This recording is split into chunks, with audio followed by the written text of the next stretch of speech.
Hey guys, in this video we're going to go over how to transfer from Binance to Changelly.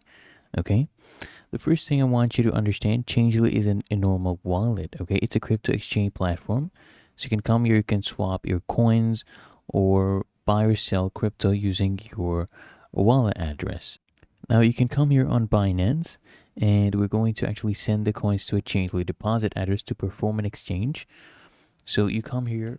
Once you're logged in, come to the top right, click on your profile icon, click here on overview, find your asset, let's say Ethereum, right? Tap on it, and you go ahead and withdraw. Go to the withdraw section, choose your coin, right? Choose Ethereum, then paste in your wallet address. Make sure you're using the correct network. Let's say it is ETH. Use that. If it's another one, you can select that as well. Enter your withdrawal amount, okay? You can enter right here, do max as well, and then hit withdraw. So you can see right there and complete your transaction.